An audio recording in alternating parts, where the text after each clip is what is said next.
ang SOP collections sa Bureau of Customs na umabot sa 11 billion pesos. May 9 billion pesos collection mula sa sugar. Ang kita mula sa importasyon ng sibuyas na hawak naman ni Martin Araneta. Tinawagan daw siya ni First Lady Lisa Marcos at ipinapatigil ang investigasyon.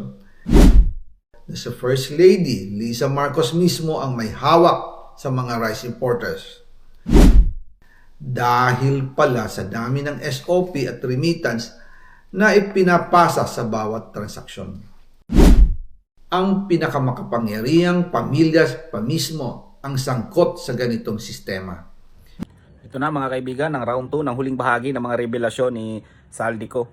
Na medyo nakakagulat, although inaisahan na rin konti, pero no? Parang buong pamilya ni Bongbong Marcos ang sangkot dito eh. No?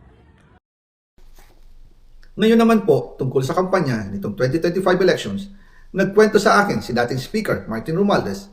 Kinausap daw siya ni PBBM sa Tacloban para tumulong sa gastusin ng mga kandidato mula national hanggang local candidates. Ang sagot ni Speaker, naibigay na niya ang SOP collections sa Bureau of Customs na umabot sa 11 billion pesos. Dagdag pa dyan, may 9 billion pesos collection mula sa sugar na ayon mismo sa kanya ay pinaghahatian lang ng 5 kumpanya para makontrol nila ang presyo ng asukal sa merkado. At iba pa ang kita mula sa importasyon ng sibuyas na hawak naman ni Martin Araneta, kapatid ni First Lady Lisa Araneta Marcos. Kung matatandaan ninyo, noong 2022, nagkaroon po ng investigasyon sa Kamara na pinangungunahan ni Congressman Toto Swansing dahil sobrang taas ng presyo ng sibuyas. Umabot ng 600 pesos kada kilo. Gayong dapat ay nasa 80 pesos lang. Doon lumabas ang pangalan ni Martin Araneta bilang isa sa mga nasa likod ng kontrol sa importasyon ng sibuyas. Pero hindi po natuloy ang investigasyon. Ang sabi ni Speaker, tinawagan daw siya ni First Lady Lisa Marcos at ipinapatigil ang investigasyon. Kaya walang natuloy at walang naparusahan. Dahil pala, kontrolado ng kapatid ng First Lady ang importasyon ng sibuyas. Ganito rin po ang nangyari sa bigas. Noong April 2023, nagsimula ng tumaas ang presyo ng bigas. Kaya iminungkahi ko kay Speaker Martin Romualdez na kung pwede ay mag-angkat tayo ng 13 million metric tons para sa buong taon. Ang layunin ko po ay mapababa ang presyo ng bigas sa 22 pesos kada kilo. Pero hindi po ito inaprubahan ng Pangulo noong sila ay nasa Clark. Dahil doon, sumipa ang presyo ng bigas na umabot ng 55 pesos kada kilo hanggang 2024. Noong 2024, kinausap ko ulit si Speaker Martin Romualdez na kung pwede makausap namin si Secretary Laurel Chu ng Department of Agriculture at Secretary Ralph Recto ng Department of Finance para maibaba ang taripa ng bigas mula 35% to 15%. Sinabi ko kay Speaker Martin Romualdez na kung pababayaan natin ang patuloy ng pagtaas ng presyo ng bigas at umabot ito sa 60 pesos kada kilo, siguradong magagalit na ang taong bayan. Posibleng magrevolusyon na ang mga tao at tiyak na maapektuhan dito ang mga kandidato ng administrasyon sa 2025 elections. Isa sa mga patunay na hindi na masaya ang taong bayan ay ang pagbaba ng approval rating ng Pangulo noong panahon na iyon dahil sobrang taas na ang presyo ng bigas. Nangyari po ang meeting at halos inaabot kami hanggang alas 2 ng umaga, nakikiusap, nagpapaliwanag. Buti na lang, matapos ang matagal na negosasyon, pumayag din sila. At di nagtagal, inanunsyo na rin sa publiko na ibaba ang nangbuwis sa bigas. Ngunit, matapos ang 4 hanggang 6 na buwan, hindi pa rin bumababa ang presyo ng bigas. Kahit ibinaba na ang taripa nito, kaya iminungkahi ko kay Speaker Romualdez na magpatawag ng investigasyon tungkol sa bigas sa pamamagitan ng Quinta Committee hearings. Habang iniimbestiga nito ng Quinta Committee na pinamumunuan ni Congressman Joey Salceda, bigla na lang itong pinahinto ni Secretary Kiko Laurel Chu matapos niyang ipakita ang isang confidential report. Nakasaad dito na si First Lady Lisa Marcos mismo ang may hawak sa mga rice importers.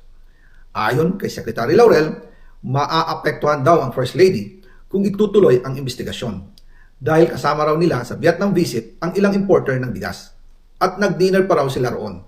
At noong araw din yun, tumawag si Congressman Sandro Marcos kay Speaker Romualdez upang ipatigil ang House investigations tungkol sa bigas as instructed ng Pangulo. Magkasama kami ni Speaker Martin Romualdez nang tumawag si Congressman Sandro Marcos. Dumating din si Secretary Laurel Chu sa Manila Polo Townhouse at doon siya pinagalitan ni Speaker dahil inilabas niya ang confidential report na nagdidiin sa First Lady sa issue ng rice smuggling. Humihingi ng paumanhin si Secretary Laurel Chu at sinabi niyang, pasensya na, masyado akong naive. Doon namin naintindihan kung bakit. Kahit ibinaba na ang import tax ng bigas mula 35% to 15%, ay hindi pa rin bumababa ang presyo sa merkado dahil pala sa dami ng SOP at remittance na ipinapasa sa bawat transaksyon. Dagdag pa po, maraming importers ng isda ang nagre-reklamo dahil kontrolado ito ng kaunting kumpanya lamang. Wala naman daw tax sa importation tuwing lean season, pero kahit ganoon, hindi pa rin sila nabibigyan ng permit to import. Ang makaunting kumpanya na ito lang ang nabibigyang permit to import. Dahil dito, kontrolado din ang presyo ng isda at ito din ang dahilan kung bakit mataas ang presyo ng galunggong. Mga kababayan, hindi dapat naghihirap ang Pilipinas. Hindi dapat ganito kamahal ang mga pangunahing bilihin tulad ng bigas. At higit sa lahat, hindi dapat nagugutom ang mga Pilipino. Wala silang malasakit sa taong bayan, lalo na sa mga mahihirap. Inaabuso ang kapangyarihan, nagiging negosyo ang pera ng taong bayan. Masakit man tanggapin, pero ito ang katotohanan. Ang pinakamakapangyarihang pamilya pa mismo ang sangkot sa ganitong sistema. Mula sa Pangulo, First Lady, hanggang sa anak, sila mismo ang nagtatakda, kumukontrol, at nakikinabang sa mga transaksyon dapat sanay para sa kapakanan ng sambayanan. Hawak at kontrolado nila halos lahat ng ahensya, kaya nagagawa nilang itago ang katotohanan. Sa mga susunod na araw, marami pa po akong isisiwalat. Maraming salamat sa inyong oras at patuloy na pag-unawa. Naway, magising tayo sa katotohanan at sama-sama nating hanapin ang hustisya para sa bayan. Diyos mabalos po sa Indogabos. Yun! Nabanggit na naman si Lisa Araneta Marcos. No? Parang nakakagulat pero parang hindi rin. No? Naalala nyo yung issue before na nakialam daw ito si Lisa Marcos sa appointment ng mga general sa AFP. No, na kung saan dapat wala siyang kapangyarihan ganyan kasi first lady ka lang. No, hindi naman yan hinalal ng tao eh. No, tapos ngayon ito, parang sangkot pang Araneta ba 'yon? Kapatid ba niya 'yon? No? Men, kung ang taong kanino tayo hihingi ng hustisya na kanino tayo huhingi ng hustisya na kung yung tao o yung inaasahan natin na magbibigay sa atin ng hustisya ay sangkot pala men sa mga krimen na ito. No, kasama pa daw umano itong anak niya at asawa niya. No, ito ay very large scale. No? Kasi yung sinabing tutulungan yung politiko, no, it makes sense kasi nung 2024 pa lang grabe na yung bangayan ng Duterte at mga Marcos, no? Siguro inisip ni Marcos kailangan niyang i-secure na manalo yung mga kaalyado niya para manatili siya sa pwesto at para ma-impeach itong si Sara Duterte. No? Na sabihin mo lang yung sa Davao City.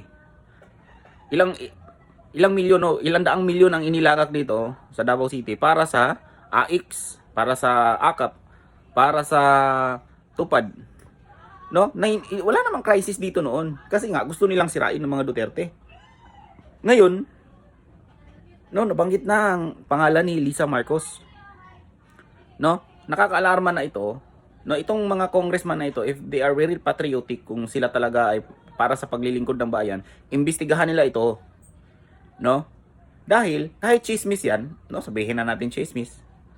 No? Kung hindi tayo for the benefit of the doubt, kahit chismis yan, kailangan mo yung imbestigahan. Pero yung kongreso ngayon, wala eh. Si Ping Lacson pa yung nagiging spokesperson ni Marcos ngayon. Kawawang Pilipinas.